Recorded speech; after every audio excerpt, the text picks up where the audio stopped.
Exclusive ಸುದ್ದಿ, ಮೈತ್ರಿಗೆ ಸಡ್ಡು ಹೊಡಿತಾರ ಸಂಸದೆ ಸುಮಲತಾ.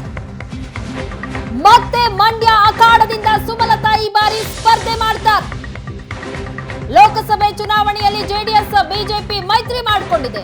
ಈ ಮೈತ್ರಿಗೆ ಸೆಡ್ ಹೊಡಿತಾರ ಸುಮಲತಾ. ಟಿಕೆಟ್ ಸಿಗದೇ ಇದ್ರೂ ಮಂಡ್ಯದಿಂದ ಸುಮಲತಾ ಕಣಕ್ಕೆ ಇಳಿಯುವಂತಹ ಸಾಧ್ಯತೆ ಎಷ್ಟರ ಮಟ್ಟಿಗಿದೆ?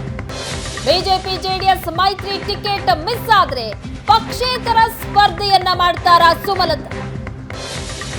ಮಂಡ್ಯದ ಲೋಕಸಭೆ ಚುನಾವಣೆ ಯಾವಾಗ್ಲೂ ಸಹ ರಂಗೇರ್ತಾ ಇದೆ. ಈ ಬಾರಿ ಸಹ ರಂಗೇರುವಂತಹ ಎಲ್ಲ ಸಾಧ್ಯತೆಗಳು ಸಹ ಕಂಡು ಬರ್ತಾ ಇದೆ. ತೇನೆ ಕಮಲ ಮೈತ್ರಿಗೆ ಸೆಡ್ಡು ಹೊಡೆದು ಮಂಡ್ಯದಿಂದಲೇ ಪಕ್ಷೇತರವಾಗಿ ಸ್ಪರ್ಧೆ ಮಾಡ್ತಾರ ಸುಮಲತಾ. ಸುಮಲತಾ ಸ್ಪರ್ಧೆ ಬಗ್ಗೆ ಸುಳಿವನ್ನ ನೀಡಿದ್ದಾರೆ ನಟ ದರ್ಶನ್. ನಿಮ್ಮ ಸೇವೆ ಮಾಡೋದಕ್ಕೆ ಮತ್ತೊಮ್ಮೆ ಅವಕಾಶ ಮಾಡಿಕೊಡಿ. ಪರೋಕ್ಷವಾಗಿ ಸಂಸದೆ ಸುಮಲತಾ ಪರ ದರ್ಶನ್ ಮತಯಾಚನೆ ಮಾಡಿದ್ದಾರೆ. ಕಾಟೇರ ಸಿನಿಮಾದ ಪ್ರೀ ರಿಲೀಸ್ ಕಾರ್ಯಕ್ರಮದಲ್ಲಿ ದರ್ಶನ್ ಈ ರೀತಿ ಸುಳಿವನ್ನ ಕೊಟ್ಟಿದ್ದಾರೆ. ಸುಮಲತಾ ಸ್ಪರ್ಧೆ ಬಗ್ಗೆ ಈಗ ಕುತೂಹಲ ಹೆಚ್ಚಾಗ್ತಾ ಇದೆ. ಕಳೆದ ಬಾರಿ ಲೋಕಸಭೆ ಚುನಾವಣೆಯ ಸಂದರ್ಭದಲ್ಲಿ ಮಂಡ್ಯ ಯಾವ ರೀತಿ ಇಂಟ್ರೆಸ್ಟಿಂಗ್ ಆದಂತಹ ಅಖಾಡ ಆಗಿತ್ತು ಅಂದ್ರೆ, ಇಡೀ ಇಂಡಿಯಾ ಚುನಾವಣೆ ಒಂದು ಕಡೆ ಆದ್ರೆ ಮಂಡ್ಯ ಪಾಲಿಟಿಕ್ಸೇ ಒಂದು ಕಡೆ ಆಗಿತ್ತು. ಅಷ್ಟರ ಮಟ್ಟಿಗೆ ಮಂಡ್ಯ ಪಾಲಿಟಿಕ್ಸ್ ಕಳೆದ ಬಾರಿ ಲೋಕಸಭೆ ಸಂದರ್ಭದಲ್ಲಂತೂ ರಂಗೇರಿತ್ತು. ಯಾಕಂದ್ರೆ ಪಕ್ಷೇತರ ಅಭ್ಯರ್ಥಿಯಾಗಿ ಸುಮಲತಾ ಕಣಕ್ಕಿಳಿದಿದ್ರು. ಅಲ್ಲಿ ನೇರ ಹಣಾಹಣಿ ಇತ್ತು ಜೆಡಿಎಸ್ ಮತ್ತು ಪಕ್ಷೇತರ ಅಭ್ಯರ್ಥಿ ಸುಮಲತಾ ನಡುವೆ. ಬಹಳಷ್ಟು ಆರೋಪ ಪ್ರತ್ಯಾರೋಪ, ಮಾತಿಗೆ ಮಾತು, ಏಟಿಗೆ ಎದುರೇಟು ನಡೆದಂತಹ ಕ್ಷೇತ್ರ ಮಂಡ್ಯ ಕ್ಷೇತ್ರ. ಆದ್ರೆ ಈಗ ರಾಜಕೀಯ ಚಿತ್ರಣವೇ ಬದಲಾಗಿ ಹೋಗಿದೆ. ಕಳೆದ ಬಾರಿ ಚುನಾವಣೆ ಸಂದರ್ಭದಲ್ಲಿ ಸುಮಲತಾ ಅವರಿಗೆ ಮುಖಾಮುಖಿಯಾಗಿ ನಿಂತಿದ್ದಂತಹ ಕುಮಾರಸ್ವಾಮಿ ಈಗ ಬಿಜೆಪಿ ಜೊತೆಯೇ ಮೈತ್ರಿ ಮಾಡಿಕೊಂಡಿದ್ದಾರೆ. ಮತ್ತೊಂದು ಕಡೆ ಬಿಜೆಪಿಗೆ ಸುಮಲತಾ ಪಕ್ಷ ಸೇರ್ಪಡೆ ಆಗಿಲ್ಲ, ಆದ್ರೆ ಬೆಂಬಲವನ್ನ ವ್ಯಕ್ತಪಡಿಸಿದ್ದಾರೆ. ಈ ಬಾರಿ ಏನಾಗತ್ತೆ ಹಾಗಾದ್ರೆ? ಒಂದು ಕಡೆ ಬಿಜೆಪಿ ಜೆಡಿಎಸ್ ಮೈತ್ರಿ ಇದೆ. ಹಾಗಾದ್ರೆ ಮಂಡ್ಯ ಸಂಸದೆಗೆ ಈಗ ಈ ಸಲ ಟಿಕೆಟ್ ಸಿಗತ್ತಾ ಬಿಜೆಪಿಯಿಂದ? ಯಾಕಂದ್ರೆ ಅಷ್ಟರ ಮಟ್ಟಿಗೆ ಹಣಾಹಣಿ ನಡೆದಿದ್ದು ಕಳೆದ ಬಾರಿ ಚುನಾವಣೆಯಲ್ಲಿ. ಒಂದು ವೇಳೆ ಟಿಕೆಟ್ ಸಿಕ್ಕಿಲ್ಲ ಅಂದ್ರೆ ಪಕ್ಷೇತರ ಅಭ್ಯರ್ಥಿಯಾಗಿ ಮತ್ತೆ ಮಂಡ್ಯ ಅಖಾಡಕ್ಕೆ ಇಳಿತಾರೆ. ಯಾಕಂದ್ರೆ ಸುಮಲತಾ ಅವರು ಒಂದು ಮಾತನ್ನ ಹೇಳಿದ್ರು, ನಾನು ಚುನಾವಣೆಗೆ ಸ್ಪರ್ಧಿಸಿದ್ರೆ ಅದು ಮಂಡ್ಯ ಕ್ಷೇತ್ರದಿಂದಲೇ ನಾನು ಕಣಕ್ಕಿಳಿಯೋದು ಅಂತ. ಹಾಗಾಗಿ ಈಗ ಸಂಸದೆ ಸುಮಲತಾ ಎಲ್ಲಿಂದ ಕಣಕ್ಕಿಳಿತಾರೆ, ಯಾವ ಪಕ್ಷದ ಟಿಕೆಟ್ ಸಿಗತ್ತೆ, ಟಿಕೆಟ್ ಸಿಕ್ಕಿಲ್ಲ ಅಂದ್ರೆ ಏನು ಮಾಡ್ತಾರೆ? ಇಂತಹ ಪ್ರಶ್ನೆಗಳಿಗೆ ಬಹಳಷ್ಟು ಕುತೂಹಲದ ಉತ್ತರ ಸಿಗ್ತಾ ಇದೆ.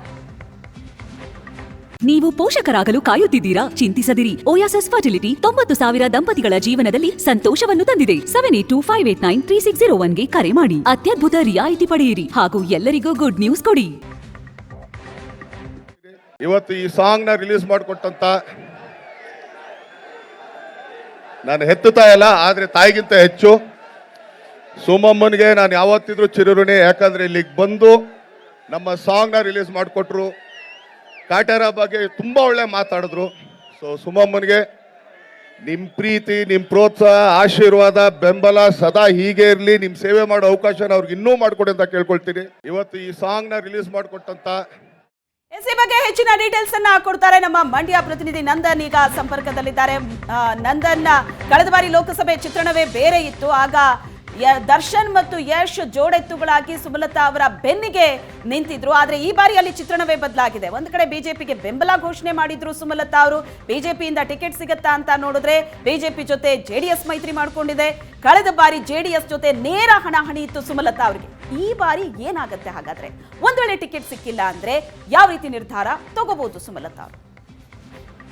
ಶ್ವೇತಾ, ಲೋಕಸಭೆಗೆ ಜೆಡಿಎಸ್ ಬಿಜೆಪಿ ಮೈತ್ರಿ ಆಗಿದೆ, ಆದ್ರೆ ಇನ್ನೂ ಕೂಡ ಕ್ಷೇತ್ರ ಹಂಚಿಕೆ ಆಗಿಲ್ಲ. ಆದ್ರೆ ನಿಶ್ಚಿತವಾಗಿ ಮಂಡ್ಯ ಕ್ಷೇತ್ರ ಜೆಡಿಎಸ್ ಪಾಲಾಗುತ್ತೆ ಅನ್ನುವಂಥದ್ದು ಮಾಹಿತಿ ಇದೆ. ಒಂದು ವೇಳೆ ಹಾಗೆ ಆದ್ರೆ ಸುಮಲತಾ ಅವರ ನಡೆ ಏನಾಗುತ್ತೆ, ನಿಜಕ್ಕೂ ಕೂಡ ಅವರ ರಾಜಕೀಯ ಸ್ಥಿತಿ ಅತಂತ್ರ ಆಗುವಂತ ಸಾಧ್ಯತೆಗಳು ಕೂಡ ಇರುವಂತದ್ದು. ಯಾಕಂತ ಹೇಳಿದ್ರೆ ಅವರು ನಿಶ್ಚಿತವಾಗಿ ಮೈತ್ರಿ ಅಭ್ಯರ್ಥಿ ಆಗುವಂತದ್ದು ಬಹುತೇಕ ಡೌಟ್. ಹಾಗಾದ್ರೆ ಅವರು ಪಕ್ಷೇತರವಾಗಿ ಮತ್ತೊಮ್ಮೆ ಸ್ಪರ್ಧೆ ಮಾಡ್ತಾರಾ ಅಥವಾ ಬೇರೆ ಯಾವ್ದಾರ ಪಕ್ಷದ ಬಾಗಿಲು ತಡ್ತಾರ ಅನ್ನುವಂತ ಸಾಕಷ್ಟು ಪ್ರಶ್ನೆಗಳು ಅವರ ಕಾರ್ಯಕರ್ತರುಗಳು ಕೂಡ ಇದೆ.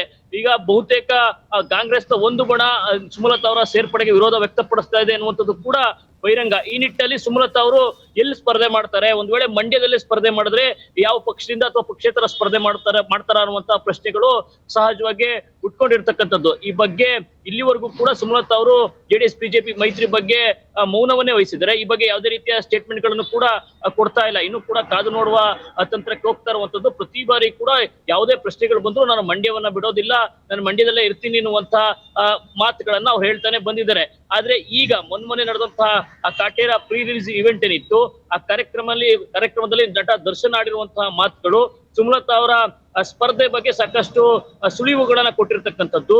ಅಂದ್ರೆ ಅವರು ಮಾತನಾಡ್ತಾ ಹೇಳುವಂತದ್ದು, ಸುಮಮ್ಮನ ಮೇಲೆ ಒಂದು ಪ್ರೀತಿ ವಿಶ್ವಾಸವನ್ನ ಇಟ್ಟಿದ್ದೀರಾ, ಅದನ್ನ ಮುಂದುವರಿಸಿ ಇನ್ನೂ ನಿಮ್ಮ ಸೇವೆ ಮಾಡೋದಕ್ಕೆ ಇನ್ನೂ ಅವಕಾಶಗಳನ್ನ ಮಾಡ್ಕೊಡಿ ಅನ್ನುವಂತ ಮಾತುಗಳನ್ನ ಹೇಳಿದ್ದಾರೆ. ಅವರ ಮಾತುಗಳ ಹಿಂದೆ ಮತ್ತೊಮ್ಮೆ ಅವರನ್ನ ಗೆಲ್ಸಿ ಅನ್ನುವಂತ ಮನವಿ ಇತ್ತು ಅನ್ನುವಂಥದ್ದು ಸ್ಪಷ್ಟವಾಗಿ ಗೊತ್ತಾಗ್ತಾ ಇದೆ. ಅಂದ್ರೆ ಇವರಿಬ್ಬರ ಹೇಳಿಕೆಗಳು, ಒಂದ್ ಕಡೆ ಸುಮಲತಾ ಹೇಳ್ತಾರೆ ನಾನು ಮಂಡ್ಯ ಬಿಡಲ್ಲ ಅನ್ನುವಂಥದ್ದು, ಮತ್ತೊಂದ್ ಕಡೆ ಏನ್ ಕಳೆದ ಬಾರಿಯ ಚುನಾವಣೆಯಲ್ಲಿ ಜೋಡೆತ್ಗಳಾಗಿ ಕೆಲಸ ಮಾಡಿದಂತಹ ನಟ ದರ್ಶನ್ ಹಾಗೂ ಯಶ್ ಇದ್ರು, ಆ ದರ್ಶನ್ ಅವರೇ ಹೇಳುವಂತ ಪ್ರಕಾರ ಮತ್ತೊಮ್ಮೆ ಅವಕಾಶ ಮಾಡಿಕೊಡಿ ಅನ್ನುವಂಥದ್ದು.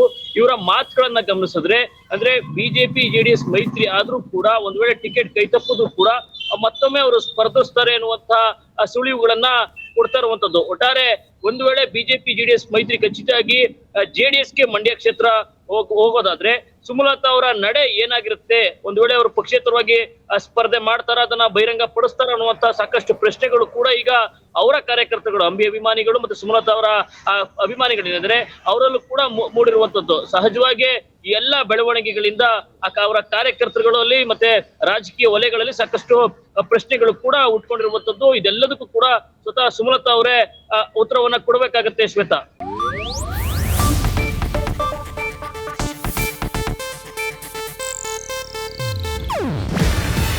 ಇದು ಏಷ್ಯಾನೆಟ್ ನ್ಯೂಸ್ ನೆಟ್ವರ್ಕ್ ಪ್ರಸ್ತುತಿ.